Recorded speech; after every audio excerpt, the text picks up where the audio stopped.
No dia 25 de setembro, no domingo passado, aconteceu em Israel o Rosh Hashanah, que é o início do ano para eles. Eles entraram no ano 5783.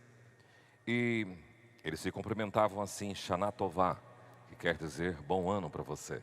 Shana Tová para você, meu irmão.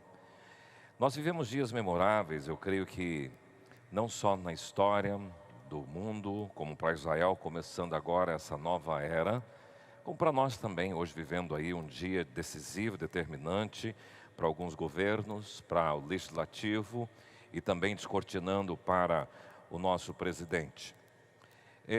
Nós precisamos em todo esse mundo olhar e perceber o que cenário. Hoje, quando eu voltei, eu fiquei perguntando para mim mesmo, né? Quem é que eu gostaria que reinasse sobre minha vida, que governasse? É a pergunta que nós temos que fazer para tentarmos buscar discernir quem é que Deus tem lapidado para ser aquele que governará a nossa nação. E todo mundo está de olho no nosso país. Na semana passada, nós vimos aqui dessa tribuna falando sobre os discípulos proféticos ouvem a voz do Espírito.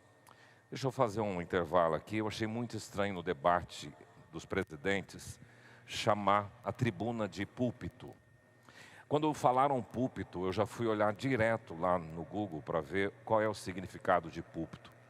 Interessante que se você for pesquisar, o púlpito está atrelado ao culto, à igreja e a templo. Não gostei deles terem usado a palavra púlpito para discursos políticos.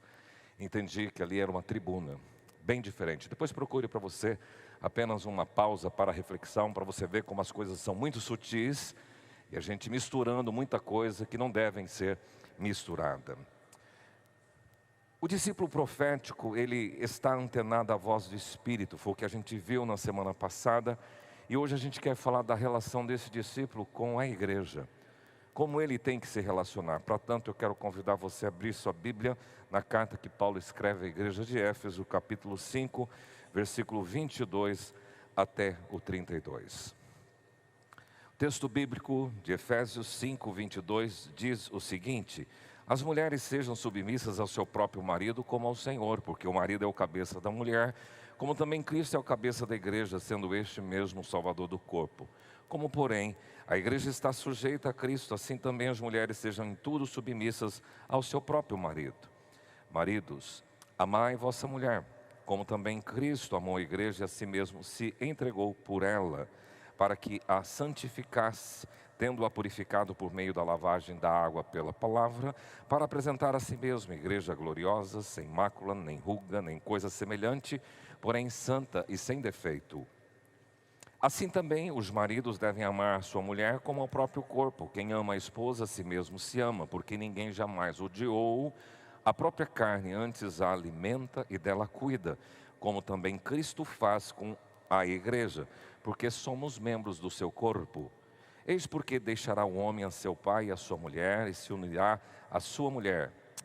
Deixará o seu pai e a sua mãe, e se unirá à sua mulher, e se tornarão os dois uma só carne. Grande é este mistério, mas eu me refiro a Cristo e à igreja. Pai, tua palavra lida, e nós pedimos a clareza, pedimos a ação do Senhor para proclamar e para ouvir e entender. Por isso fala conosco, nós oramos em nome de Jesus. Amém. Nós temos num planejamento estratégico duas palavras, soft e fofa. Fofa no planejamento estratégico é detectar as forças, as oportunidades, as fraquezas e as ameaças. A gente faz uma reunião com uma equipe de trabalho de uma empresa, qualquer instituição, seja filantrópica, seja a própria igreja, para fazer esse levantamento de detectar, através de pesquisa, quais são as fortalezas, quais são as oportunidades, quais são as fraquezas e quais são as ameaças que esta igreja enfrenta ou que qualquer instituição enfrenta. E quando a gente transporta isso para a igreja, eu diria que existem oportunidades para a igreja e existem também ameaças. Não só existem, como já existiram e vão existir as duas coisas.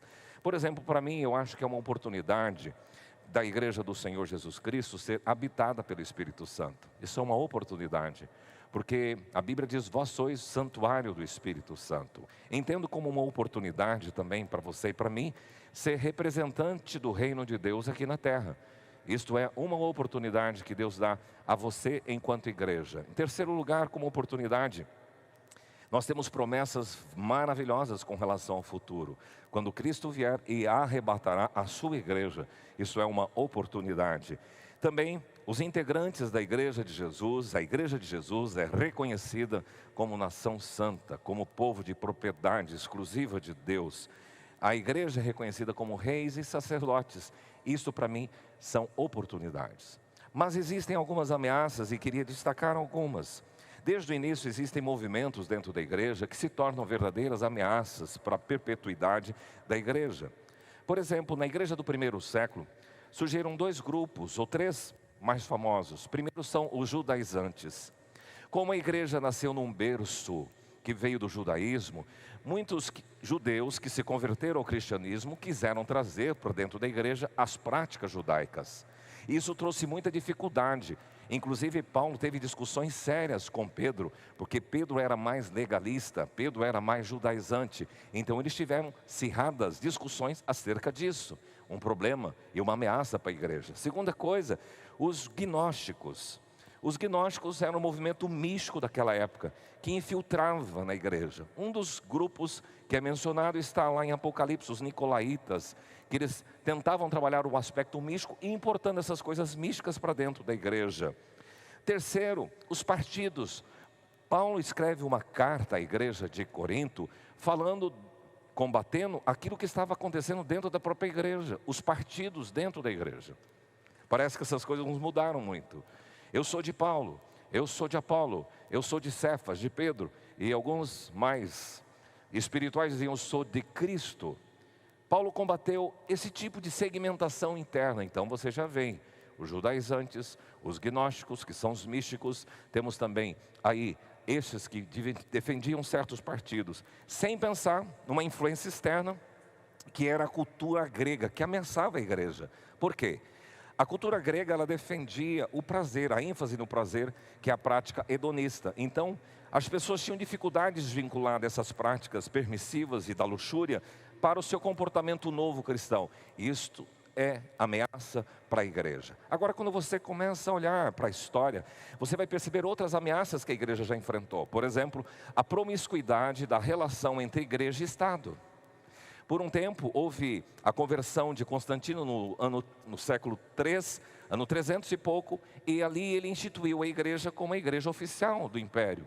Mas isso foi pro forma, mas foi uma ameaça porque provocou alguns distúrbios. A introdução da idolatria no meio da igreja e a tradição da igreja sendo colocado no mesmo peso que as escrituras sagradas. Se todas essas coisas são ameaças. E dos nossos dias? Dos nossos dias a gente vê a apostasia, as pessoas perdendo a fé, trocando a fé por qualquer coisa. Tem muita gente que não vem na igreja hoje porque está esperando um resultado político. Você percebe então onde é que está o seu coração. Nós também temos dentro de uma ameaça que a igreja moderna carrega, é da aumento da ciência e da tecnologia. Em quê? Porque a tecnologia trouxe entretenimento. E as pessoas então são atraídas e seduzidas pela indústria do entretenimento, seja de filmes, seja de jogos, seja de um monte de experiências que na cidade tem todo tipo de bar, tem todo tipo de refeição, tem todo tipo de coisa que você quiser para deleitar a sua carne, para comer bem, para alegrar, para escutar show. Então, o entretenimento. Sem pensar no liberalismo, sem pensar no descrédito que a igreja tem hoje por causa dos crentes nominais. Isso é uma grande ameaça para a igreja. O que são crentes nominais? Aqueles que parecem, mas não são. São arrolados numa igreja evangélica, mas o comportamento e a conduta desta pessoa contradiz com a prática cristã. Então ele vem ao culto, mas ele dá calote, ele tem um nome sujo, ele é mal falado na cidade. Esse é um crente nominal e ele é uma ameaça para a igreja do Senhor Jesus Cristo. E dentro das igrejas evangélicas tem muitas pessoas assim. Também tem uma grande ameaça que é o movimento dos desigrejados, aqueles que entenderam que a instituição igreja está falida e ele discorda de um monte de coisa, agora eu sou desigrejado. Aí você conversa com essa pessoa, você não vai à igreja? Ele falou, não, eu sou a igreja.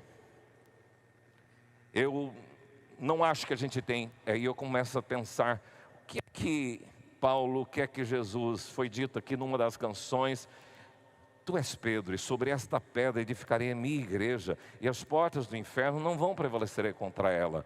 Paulo teve problemas na igreja de Corinto, ele teve que escrever e combater.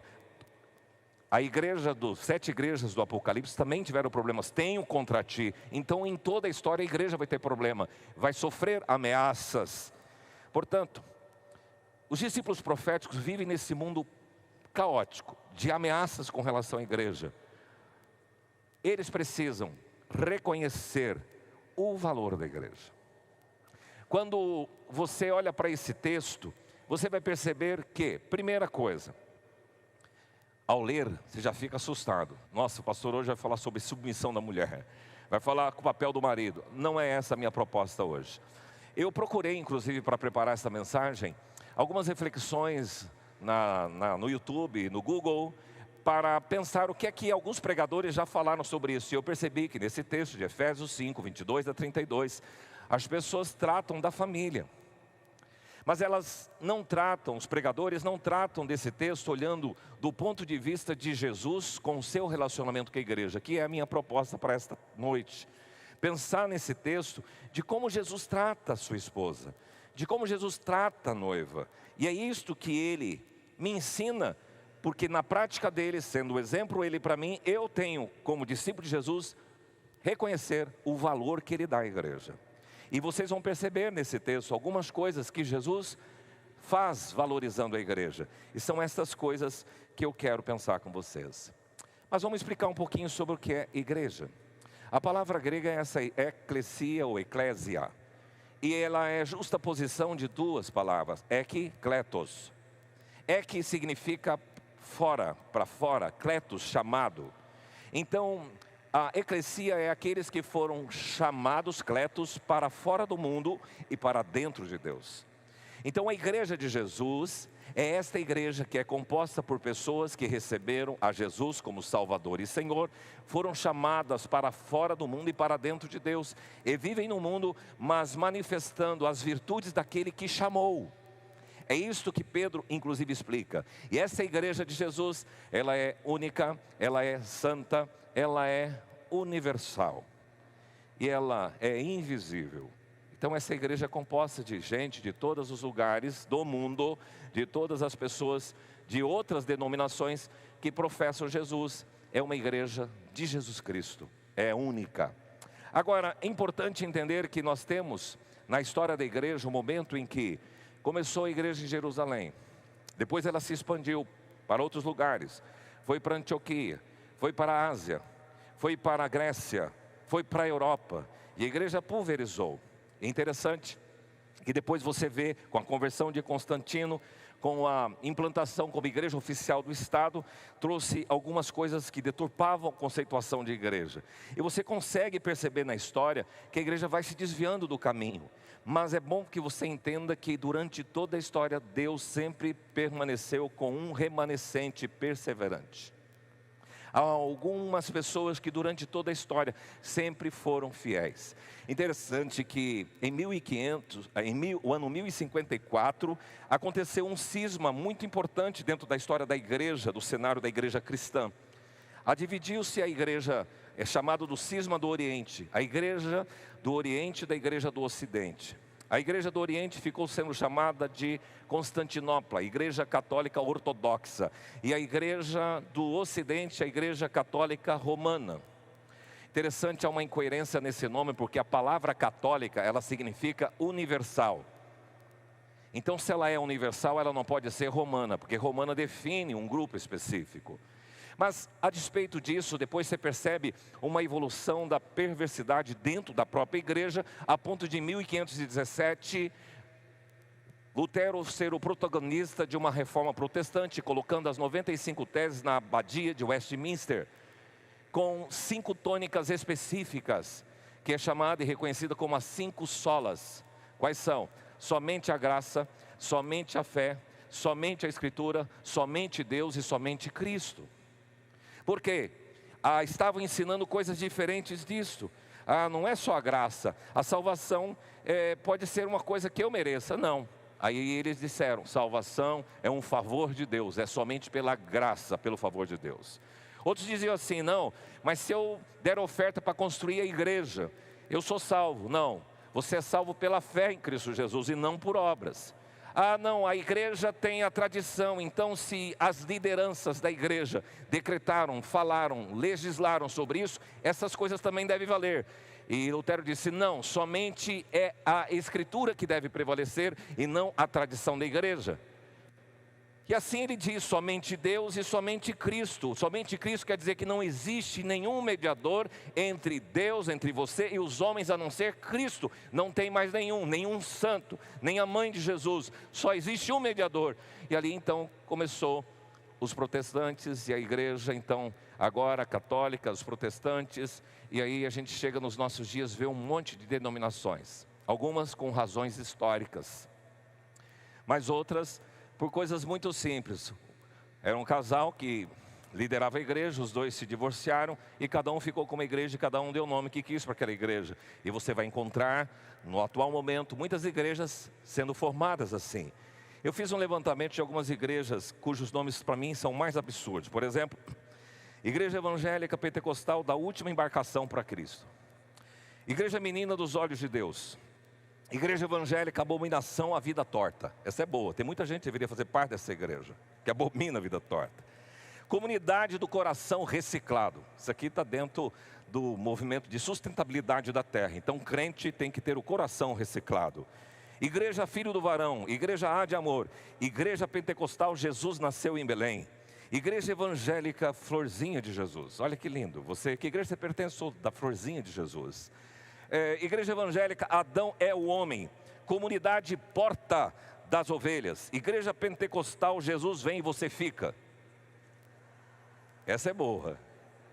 Essa é boa, só o nome já é profético e já deixa as pessoas assustadas. Igreja Evangélica Pentecostal Cuspe de Cristo. Que absurdo. Igreja Chave do Éden. Igreja Evangélica Batista Barranco Sagrado. Sou da igreja do Barranco. Boa. Igreja A Serpente de Moisés, aquela que engoliu as outras. Loucura isso. E a igreja do Sétimo Gole. Então tem outras igrejas com outros nomes por aí. A igreja de Jesus ela é única.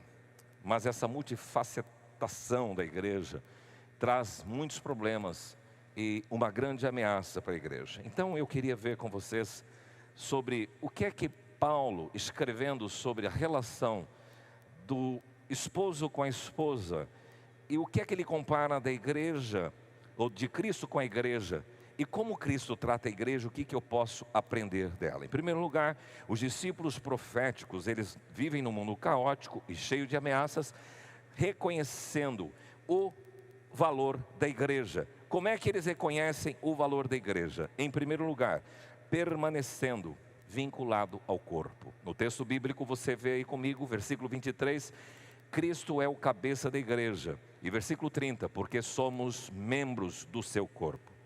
Existem várias figuras relacionadas à igreja que a Bíblia descreve. Primeiro, noiva. Segundo, a vinha. Cristo é o tronco, a seiva que transmite vida. E vocês são os ramos, permanecem ligados à videira. Você, como igreja, é descrito como o rebanho de Deus. A outra figura é família. Nós somos família, onde tem os irmãos, onde tem aqueles que cuidam. Vocês são um templo. E assim teríamos lavoura e edifício. Mas eu quero trabalhar esta ideia aqui nesse texto. Vocês são o corpo de Cristo. E para isto Paulo diz que existe o cabeça e existe o corpo. E o corpo é formado de vários membros vinculados em unidade, em harmonia, trabalhando pelo bem comum. A igreja é o corpo de Cristo, onde todos os membros são interdependentes. Um membro não é mais importante que o outro. Interessante que isso é muito claro dentro do seu próprio organismo. Qual é o membro que você reputa ser o mais importante? Eu lembro de uma discussão, eu li num jornal de uma igreja, que estava lá a discussão, quem é mais importante? Estava empatado. cérebro e coração. Os dois ali debatendo, talvez como Bolsonaro e Lula agora nesses dias, debatendo. Quem é mais importante? O intestino só ouvia. E de repente falou, tá bom, vocês se reputam, se julgam mais importantes, eu vou fazer uma greve de 5 dias e eu quero ver quem é mais importante. E aí tem uma confluência com a palavra de Deus, quando Paulo diz assim, que aqueles membros mais escusos, mais esquisitos, Deus concedeu honra. Então o teu intestino é muito importante. E você percebe então que todos os membros são interdependentes, não tem um mais importante que o outro, assim tem que ser no corpo de Cristo. E onde deve haver harmonia e justa cooperação, onde há unidade e diversidade. Agora é importante você saber que um membro desvinculado do corpo, ele não vive. Tira o coração e tenta deixá-lo viver se não for com máquina. Eu já vi um tipo de procedimento que na medicina faz, e tem alguns médicos aqui, que se alguém tiver um dedo, por exemplo, amputado, e ele tiver que ser costurado e colocado no lugar, só que não puder ser feito naquele dia, o que eles fazem? Enxertam dentro do próprio corpo, para depois no dia seguinte, quando for fazer a cirurgia, tirar e enxertar. Ele tem que estar vinculado ao corpo. Fora do corpo, ele necrosa. Assim também, aquela ideia tão importante e tão comum nós dizemos, a brasa fora do braseiro, o que acontece com ela? Apaga. Então nós somos membros do corpo de Cristo. E o discípulo profético entende essa relação, porque Jesus ensina assim, que Ele é o cabeça e que nós somos membros desse corpo. Portanto, o valor a ser dado para a igreja é reconhecimento de que ela é o corpo de Cristo, vinculado a Ele, que é o cabeça. Em segundo lugar, o discípulo profético, ele reconhece também a importância de tão grande salvação. Por isso que no texto bíblico, o texto diz assim no versículo 23, que Cristo é o cabeça da igreja e o salvador do corpo. Pode ver aí que está no seu texto. Salvação por meio daquele que é salvador do corpo. Então o discípulo tem que entender nesta relação de Jesus com a igreja, que existe um propósito, de que existe uma posição de Jesus nesta relação com a esposa. E isso deve repercutir na nossa forma de tratar a igreja. Deve entender que a igreja existe porque Cristo salvou. Além de ser esse cabeça, Ele é o Salvador, aquele que liberta, aquele que preserva. E isso traz implicação para a minha compreensão de discípulo da repercussão, da reverberação espiritual desse fato. Por isso que diz, as portas do inferno não prevalecerão contra a igreja. O discípulo compreende e reconhece o aspecto cósmico da salvação de Jesus efetuada para a igreja. Importante isso porque a igreja, a multiforme sabedoria de Deus, se torne reconhecida, diz Paulo, agora dos principados e potestades nos lugares celestiais. Meu querido, não perca de compreender que a igreja tem uma relevância espiritual, um impacto espiritual. Por isso que Paulo diz que as nossas lutas não são contra carne e não são contra sangue. Então quando a gente olha talvez para o cenário político, a gente só vê pessoas, só vê gente, só vê homens. E o que é que está por detrás disso? Por isso o Senhor me dá a liberação, as minhas lentes espirituais, para compreender quais são as forças espirituais que agem nesse esquema político do nosso país e nesse esquema de poder. E a igreja então tem que ter noção disso, porque Jesus deixa claro, olha, existe uma implicação espiritual, houve uma salvação. E isto resume num grupo que foi alcançado. Como é que a igreja é vista nos céus? Por isso que num texto de Hebreus ele diz, a igreja dos primogênitos arrolados nos céus. E a igreja como coluna e como baluarte da verdade. Mas não salvação só por meio daquele que é o Salvador, mas salvação por meio daquele que se entregou pela igreja. Aqui é uma coisa importante na relação sua com a igreja. A relação de Cristo com a igreja, Ele se doou, Ele se entregou por ela. A nossa relação com a igreja hoje é muito distante.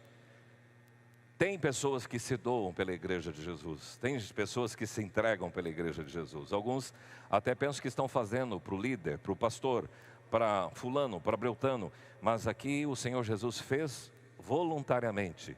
E é importante ter essa compreensão Porque ele se ofereceu, se deu pela a própria vida pela igreja.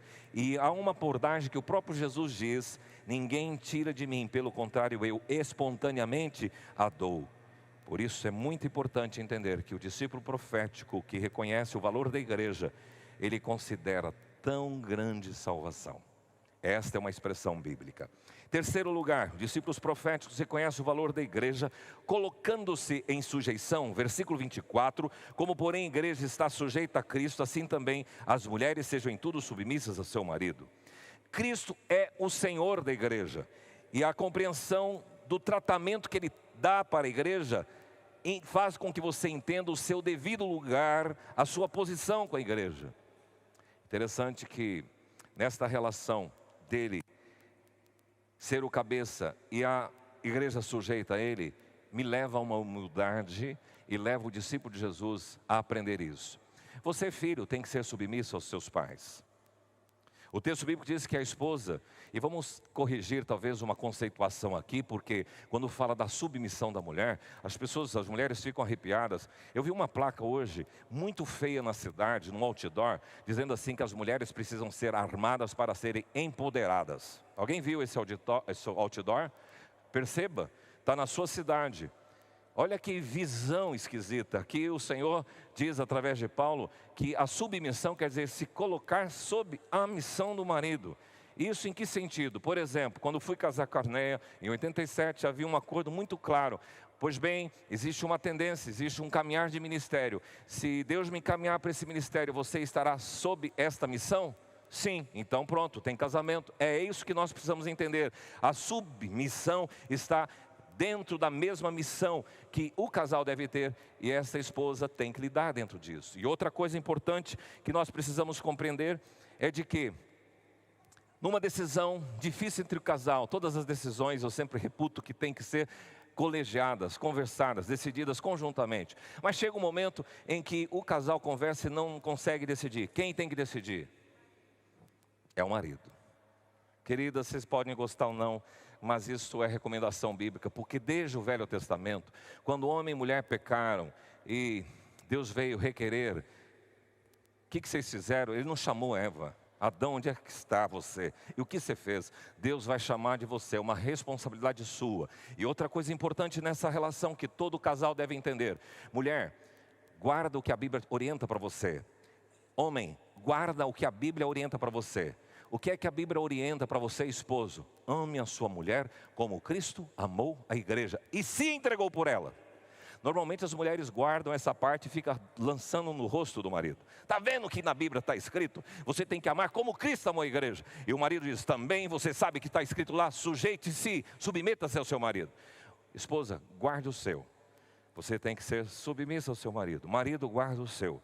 Você tem que amar a sua mulher como Cristo amou a igreja.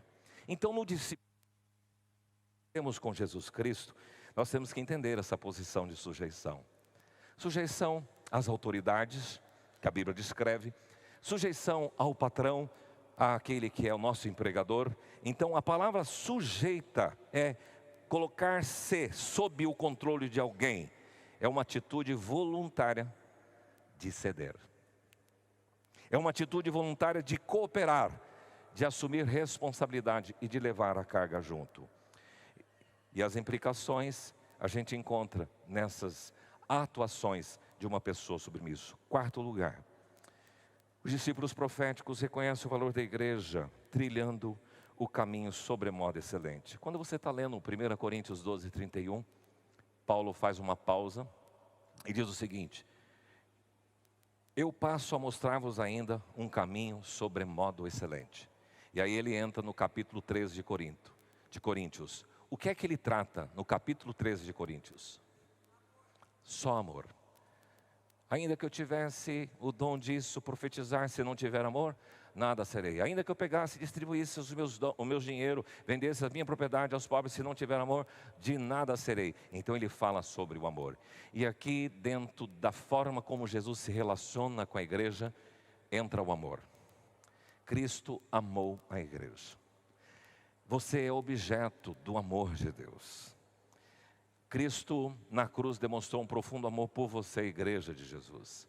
E aqui não estou dizendo do amor filia, filantrópico, fraterno. O amor, a palavra grega aqui é o ágape, é o amor mais profundo, é o amor sacrificial. Amar o amor fraterno é fácil. Amar o amor eros, que é o amor físico, é fácil e é o mais vulgar que se encontra hoje. Mas o amor que Cristo amou a igreja é o ágape, é aquele que se sacrificou por ela. O valor da igreja é reconhecido quando o discípulo se dedica, ama a igreja como Cristo fez. Qual é a sua relação no vínculo do amor com a igreja que você está vinculado? O que é amar a igreja? O que é amar esse lugar que Deus colocou para nós servirmos? Quem ama a esposa a si mesmo se ama. E a entrega a si mesmo, como Cristo fez, é uma entrega voluntária, altruísta por ela. Cristo se entregou por ela. E uma entrega com propósito, e aqui ele descreve, de santificar, de purificar, de lavar por meio da palavra, da água pela palavra, e também de preparar uma noiva. A palavra preparar é interessante, que é apresentar para si mesmo uma noiva gloriosa, sem mácula, nem coisa semelhante, porém santa e sem defeito. A preocupação sua como discípulo de Jesus com a santidade da igreja. Ontem nós estávamos entrevistando aqueles que serão recebidos por batismo, profissão de fé e por jurisdição, e falavam sobre isso. O discípulo de Jesus tem que se preocupar com a paz, com a unidade e com a pureza da igreja. Aí eu vi um irmão da nossa igreja que está fazendo uma coisa errada e isso não é certo. Vai lá e trata com ele. Você como discípulo de Jesus tem que lidar com a pureza da igreja. Tem uma coisa ali que o irmão está levantando e está trazendo divisões e segmentações. Trata dele. Porque o discípulo de Jesus, como Cristo fez, ele quer uma igreja pura, santa, gloriosa, sem mácula, sem ruga, diz o texto. Uma igreja sem defeito. Cristo amou a igreja e se interessa por cuidar dela. Se você ama a igreja, cuide daquelas pessoas que são membros dessa igreja, para que essa igreja seja uma igreja santa, gloriosa, sem mácula, sem ruga. Eu estava percebendo que a palavra gloriosa significa uma igreja ilustre, uma igreja notável, uma noiva bonita. Sem mácula quer dizer sem deformidade moral. É isto que o Senhor quer com a sua igreja. E o que é que você, como discípulo de Jesus, espera da sua igreja? E em último lugar, o discípulo profético, que vive num mundo caótico e ameaçador, reconhece o valor da igreja, também agindo como servo. O versículo 29 declara isso. Ninguém jamais odiou a própria carne, antes a alimenta e dela cuida, como também Cristo faz com a igreja. Como você gosta de ser reconhecido? Tem muita gente que gosta da terminologia. Inclusive na igreja evangélica é um grande risco hoje, né? Sou o reverendo, sou o bispo, sou o apóstolo, sou o patriarca. A forma como Paulo mais gosta de ser apresentado é como servo do Senhor Jesus Cristo. E quando a gente vê Jesus aqui tratando a igreja, falando que Ele ama e Ele alimenta e cuida, nós estamos entendendo como o discípulo de Jesus deve se relacionar com a igreja. O discípulo de Jesus, ele tem que se colocar na posição de servo, em que posso ajudar, em que posso ser útil. Dias atrás estávamos numa reunião ministerial e falando que a gente precisa de alguns voluntários em algumas áreas da igreja. Rede Kids, pessoas que queiram trabalhar com fantoches, nós queremos criar um ministério de fantoches. Gente que tem dádivas artísticas. Então, onde é que eu posso ser útil? Onde eu posso discipular pessoas, eu posso cuidar de um grupo de pessoas. Deus me deu o dom do pastoreio, eu posso trabalhar nos cursos e formar pessoas. O discípulo que ama a igreja, como Cristo fez, ele alimenta e ele cuida dessa igreja. A palavra alimentar aqui significa dar comida até que essa pessoa se torne madura. Isso é responsabilidade, Jesus fez isso. Então quando você ganha uma pessoa para Jesus e tem lá alguém que é recém-convertido, é tua responsabilidade como discípulo de Jesus que quer imitá-lo, alimentar essa pessoa, dar de mamar para esta bebê espiritual. E cuidar dele tem a ver com aquecer, manter quente. Interessante essa palavra, cuidar com amor terno. Então Cristo fez isso, aqueceu o seu coração, cuidou com um amor terno.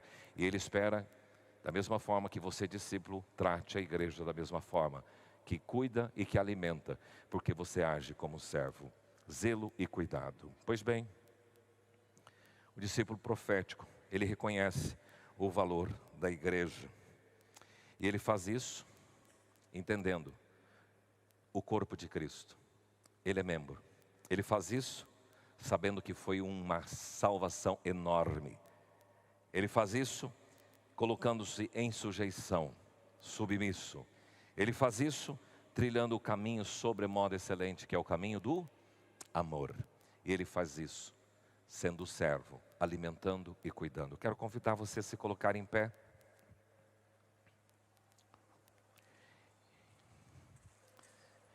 A minha pergunta para você, para levar isso para o aspecto bem prático e não ficar na teoria e no abstrato, é o seguinte: se Cristo tratou assim a igreja, o que é que Ele fez, como Ele tratou, que eu deveria fazer e não estou fazendo? Essa é a pergunta que eu tenho que fazer. Se Ele olhou para a igreja, que é você e eu, e fez tudo isso, amou, se entregou, colocou ordem, Ele é o cabeça, houve sujeição, e tem membro, tem corpo, e Ele alimenta e cuida, em que você tem parecido com Jesus na sua relação com a igreja? Feche os seus olhos.